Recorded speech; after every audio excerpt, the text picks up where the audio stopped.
Welcome back दोस्तों, आपका स्वागत है आपके अपने channel study with Deepak sir. मैं दीपक पांचाल आपका दोबारा से स्वागत करता हूं। और आज डियर स्टूडेंट, आज हम आपके लिए लेकर आए हैं पॉलिटी की एक नई क्लास। और आज से हम पॉलिटी के जो स्टार्टिंग से पॉलिटी का स्टार्ट करने वाला पोर्शन है, अभी बीच बीच में से जो आपको लास्ट वीडियोज़ आपको मिलेंगे उसमें से कुछ बीच में से चीज़ें पिकअप की गई थी। और पिकअप करने के बाद उन सभी चीज़ों को आपको प्रोवाइड कराया गया था, कुछ ट्रिक्स के माध्यम से, कुछ आपको डिस्क्रिप्शन के माध्यम से। तो डियर स्टूडेंट, अब आपके लिए जो हम लेकर आए हैं उसमें आपको जो वीडियो जो कंटेंट आपको प्रोवाइड कराया जाएगा वो आपको स्टार्टिंग से लेकर और आपको आगे तक प्रोवाइड कराया जाएगा। ये सारी बातें मैं आप लोगों को बता दूं आपके किस काम में आ सकती है। ये सारी चीज़ें आपके जो कॉम्पिटिटिव एग्ज़ाम्स है, जैसे एसएससी हुआ, दिल्ली पुलिस हुआ, इन सभी में आने वाले एग्ज़ाम जो हैं उन सभी में ये चीज़ें काम आ सकती है। तो प्लीज़ आप बने रहिए मेरे साथ और देखते रहिए ये वीडियो एंड। और वीडियो स्टार्ट करने से पहले मैं आप लोगों से एक हल्की सी छोटी सी एक रिक्वेस्ट करना चाहता हूँ। अगर किसी ने हमारी वीडियो अभी तक हमारे चैनल को सब्सक्राइब नहीं किया हुआ है, प्लीज़ जल्दी से जाकर सब्सक्राइब कर दीजिए और रेड बटन को दबाइए और वहाँ पर जो बेल वाला बटन है उसको प्रेस कीजिए और आने वाली नई नोटिफिकेशन, नई वीडियो की नोटिफिकेशन आपको जल्द से जल्द मिल सके। चलिए स्टार्ट करते हैं। तो आज जो हम पॉलिटी का बिल्कुल स्टार्टिंग से पोर्शन समझने जा रहे हैं, आज हम जानेंगे पॉलिटी का भारतीय संविधान का इतिहास। पॉलिटी में अगर आप सीधी सी एक बात बोले, हम अपने भारत के इतिहास को या भारत के संविधान जो है, भारत का इतिहास तो वैसे काफ़ी पुराना है और काफ़ी बड़ा भी है, अलग तरीके का हिस्ट्री वाला पोर्शन हो जाएगा। लेकिन अगर हम बात करते हैं अपने भारतीय कॉन्स्टिट्यूशन की, यानी कि इंडियन कॉन्स्टिट्यूशन को बनाने को लेकर किस तरीके से वो बना है, कहाँ से वो बातें डेवलप हुई है, किन कारणों से ये बातें डेवलप की गई है कि हमें अपना संविधान बनाना चाहिए, हमारे संविधान को बनाने में किन किन का योगदान रहा है, कौन जो बीच में आए थे जिनके योगदान के कारण ये सारी चीज़ें हुई हैं। आज हम सभी इसके धीरे धीरे कर हम इसके बारे में जानेंगे। आज की वीडियो में सिर्फ आप इतना जान पाएंगे, इतना आपको समझ में आ जाएगा कि कहाँ से ये बातें स्टार्ट हुई है। किसी एक चीज़ का होना एक कारण, किसी कारण से डेवलप होती है। तो जो भारत का संविधान बनाने की जो थिंकिंग आई थी, इसको लेकर कहाँ से क्या बातें डेवलप हुई, कहाँ से क्या बातें की गई, आइए इन सभी पर एक बार चर्चा करते हैं। चलिए, भारतीय संविधान का इतिहास, जो हम इंडियन कॉन्स्टिट्यूशन की बात करें उसकी हिस्टोरिकल इंफॉर्मेशन आज हम जानेंगे। सबसे पहले देखते हैं एक्ट समझेंगे हम इसको दो हिस्सों में डिवाइड करेंगे। एक हिस्सा डिवाइड किया जाएगा आपका 1600 से लेकर 1919 तक के एक्ट में, 1600 से लेकर 19 तक के एक्ट में, और एक किया जाएगा 1935 से लेकर 26 जनवरी 1950 तक, यानी कि इसके बाद हमारा इंडियन कॉन्स्टिट्यूशन आज़ाद, इंडियन कॉन्स्टिट्यूशन अप्लाई हो गया था 1950 के बाद। इसीलिए हम ये कह सकते हैं कि यहाँ तक का हिस्ट्री वाला पोर्शन, उसके बाद फिर हम आगे इसको कंटिन्यू करेंगे। चलिए देखते हैं। 1600 ईस्वी में जैसे आपको पता है कि ईस्ट इंडिया कंपनी की स्थापना की गई। 1600 ईस्वी में ईस्ट इंडिया कंपनी की स्थापना की गई। और ईस्ट इंडिया कंपनी की स्थापना अगर एग्जैक्ट डेट बताई जाए आपको 31 दिसंबर 1600 ईस्वी में की गई। ये जो ईस्ट इंडिया की कंपनी की स्थापना की गई थी, जो ब्रिटिश ये आए थे, ये यहाँ पर सिर्फ व्यापार करने के मोटिव से आए थे। उनका सिर्फ उद्देश्य था कि भारत में यहाँ पर क्या किया जाए, व्यापार किया जाए। इसके लिए महारानी एलिजाबेथ, जो वहाँ की महारानी थी उस टाइम पर, महारानी एलिजाबेथ ने उनको 1500 वर्षों तक का टाइम दिया था, 15 वर्ष तक का टाइम दिया था कि आपको अगले 15 वर्ष तक वहाँ पर व्यापार करना है। ये सारी बातें होने के बाद उनको एक जैसे एक कंपनी, ईस्ट इंडिया कंपनी बनाई गई। उस ईस्ट इंडिया कंपनी को एक संचालन करने के लिए एक सदस्यों का गठन किया गया। उन सदस्यों का गठन में एक को हेड बनाया गया, जिसको उनके द्वारा कहा जाता था गवर्नर, और उसके साथ 24 मेंबर्स एक्स्ट्रा रखे गए, 24 सदस्य रखे गए। इन सभी को मिलाकर, इन 25 सदस्यों को मिलाकर एक बनती थी परिषद, और इस परिषद को जानते थे गवर्नर परिषद के नाम से, गवर्नर इन काउंसिलिंग के नाम से जानते थे। ठीक है, चलिए देखते हैं। 1600 का चार्टर एक्ट 31 दिसंबर 1600 को ईस्ट इंडिया कंपनी की स्थापना महारानी एलिजाबेथ द्वारा, महारानी एलिजाबेथ के कहने पर भारत में यहाँ पर की गई और अगले 15 वर्षों तक व्यापार करने के लिए कहा गया। ठीक है, फिर कहा गया कि अनुमति दी गई इसको संभालने के लिए, मतलब इसको आपको होल्ड करने के लिए, इसको कंडक्शन देने के लिए, इसको आप ये कह सकते हैं मैनेजिंग डायरेक्टर बोल सकते हैं, इसको मैनेज करने के लिए कुछ सदस्यों की नियुक्ति की गई, जिसमें एक गवर्नर का पद था और 24 अन्य सदस्य थे। और इस सदस्य की मीटिंग को क्या नाम दिया गया? गवर्नर परिषद।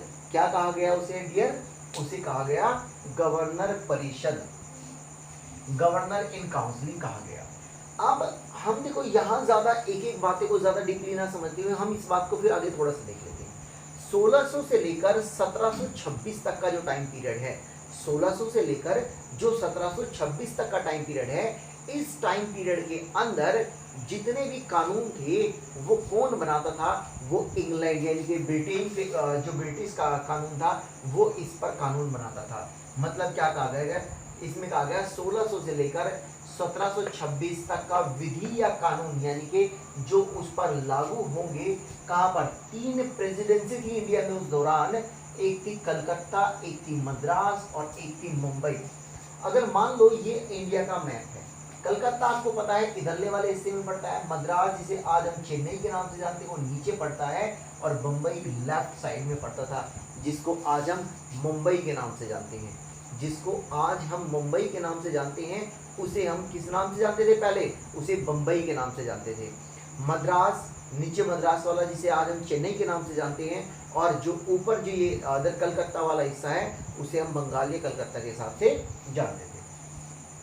तो इसमें कौन बनाता था? इंग्लैंड के बोर्ड ऑफ डायरेक्टर कानून बनाया करते थे पहले, यहाँ से लेकर यहाँ तक, यानी कि 1600 से लेकर 1726 तक उन पर कानून, इस कंपनी के द्वारा चलाए जाने वाले जितने भी कंपनियां थी या जितनी भी ब्रांचेस थी उन सभी पर कानून डियर कौन बनाता था? तो आपका आंसर होगा इंग्लैंड के बोर्ड ऑफ डायरेक्टर्स इस पर कानून बनाया करते थे। इंग्लैंड की एक मीटिंग थी, एक मतलब एक कमेटी बनाई गई थी, एक मेंबर्स की एक बनाई गई थी, उसके जितने भी मेंबर्स थे वो सभी पर उस पर कानून बनाते थे, और इसी को हम कहते थे इंग्लैंड का बोर्ड ऑफ डायरेक्टर।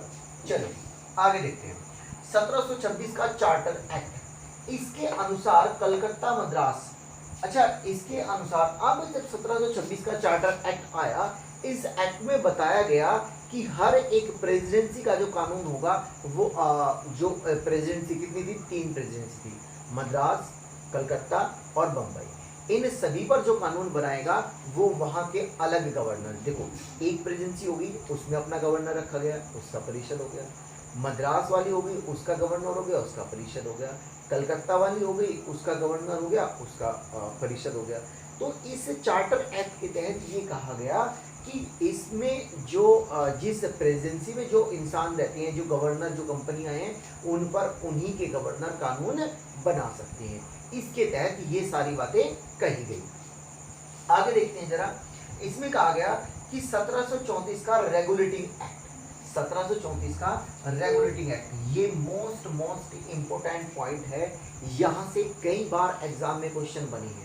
तो डियर स्टूडेंट इस वाली बात को एक बार पूरी ध्यान से सुन ले, फिर मैं इस बात को समझाता हूँ। ये वाली जो बात लिखी है नोट करने वाली, नोट कर लेना, पहले मैं समझा देता हूँ।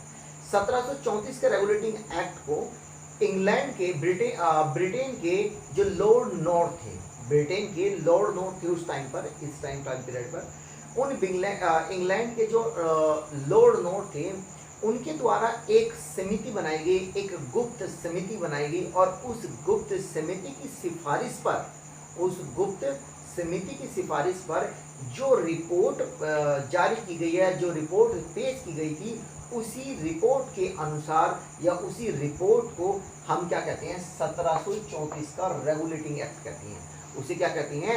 रेगुलेटिंग एक्ट कहा जाता है। और ये 1734 में की गई, तो इसलिए इसको 1734 का रेगुलेटिंग एक्ट कहा जाता है।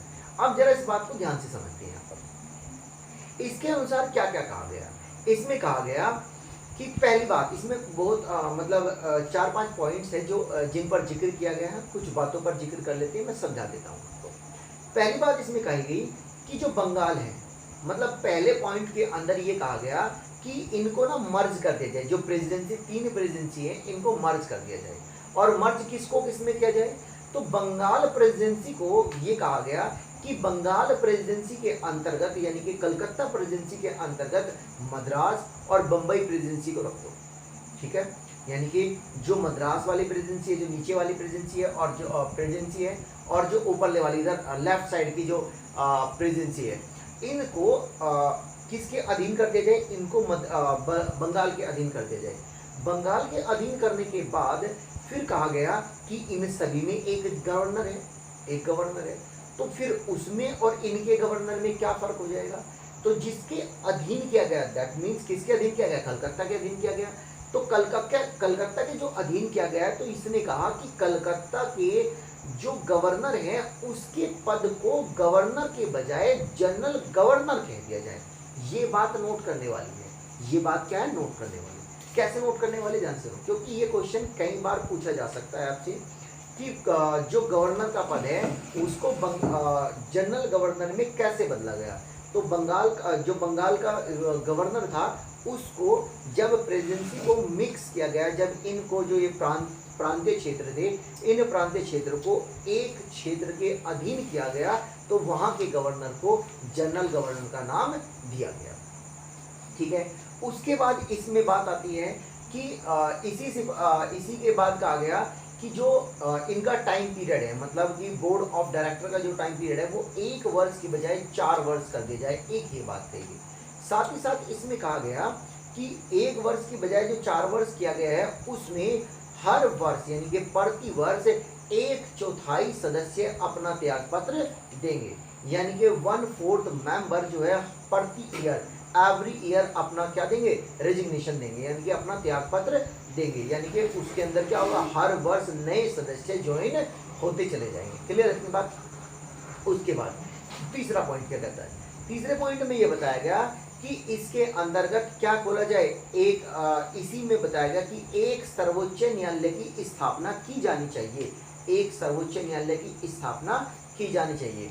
उस सर्वोच्च न्यायालय की स्थापना करने का मोटिव ये था कि अगर किसी कारण से कोई गलतियां करता है तो उस गलतियों के लिए किसके पास सिफारिश लेके जाया जाए, या किसको इसकी शिकायत की जाए कि उसने हमारे साथ ऐसा किया, उसने हमारे साथ ऐसा किया। तो उनके न्याय के लिए या उनसे न्याय पाने के लिए एक सर्वोच्च न्यायालय की स्थापना होनी चाहिए। यहाँ पर सर्वोच्च न्यायालय की स्थापना जिसमें कुछ मेंबर्स होंगे, जिनमें से एक मुख्य न्यायाधीश होगा और 3 उनके साथ अन्य न्यायाधीश होंगे। एक मुख्य न्यायाधीश, 3 अन्य न्यायाधीश, जिसमें एक मुख्य न्यायाधीश का क्या नाम रखा गया, उसका जो नाम था, उनका नाम था एलिजा एम्पे। ये क्वेश्चन रेलवे में आया है कि जो पहला जो सर्वोच्च न्यायालय खोला गया था उसके मुख्य न्यायाधीश का क्या नाम था। तो सबसे पहले जो मुख्य न्यायाधीश खोला गया, जो सबसे पहले सर्वोच्च न्यायालय खोला गया उसके मुख्य न्यायाधीश का नाम था एलिजा एम्पे। 3 जो सदस्य थे, एक का नाम था चैम्बर्स, एक का नाम था आपका लेनी सैंडर, एक का नाम था हाइट। एक का क्या नाम था, हाइट। ये सारी बातें अब देख लेते हैं इसको। 1734 का रेगुलेटिंग एक्ट ब्रिटेन के लॉर्ड नॉर्थ की गुप्त समिति की सिफारिश पर जारी की गई रिपोर्ट को 1734 का रेगुलेटिंग एक्ट कहते हैं। आगे इसमें कुछ महत्वपूर्ण बातें कही गई। क्या कहा गया कि मद्रास और बंबई प्रेसिडेंसी को बंगाल यानी कि कलकत्ता प्रेसिडेंसी में मर्ज कर दिया जाए, अधीन कर दिया जाए, और करने के बाद जो बंगाल का गवर्नर था उसके पद को जनरल गवर्नर का पद बोल दिया जाए, उसके पद को जनरल गवर्नर का पद कहा जाए। फिर दूसरी बात कही गई इसमें कि बोर्ड ऑफ डायरेक्टर का कार्यकाल 1 वर्ष से बढ़ाकर 4 वर्ष कर दिया जाए। 1 वर्ष से बढ़ाकर 4 वर्ष कर दिया जाए, लेकिन हर वर्ष एवरी ईयर उसका 1/4 सदस्य अपना त्यागपत्र देते रहे। 1/4 सदस्य उसका अपना त्यागपत्र दे। पहली बार इसमें सर्वोच्च न्यायालय की स्थापना की बात कही गई, पहली बार, जिसमें एक मुख्य न्यायाधीश और 3 अन्य न्यायाधीश थे। मुख्य न्यायाधीश का नाम था एलिजा एम्पे, और 3 मुख्य न्यायाधीश जो थे उनमें से एक का नाम था चैम्बर्स, एक का नाम था लेवी सेंडर और एक का नाम था हाइट। ये वाले, ठीक है। अब आप सभी, अगर आपको हमारी वीडियो से कुछ अच्छी बातें समझ में आ रही है, आपके यूजफुल हो रही है, तो प्लीज़ लाइक, शेयर और सब्सक्राइब जरूर करें। धन्यवाद।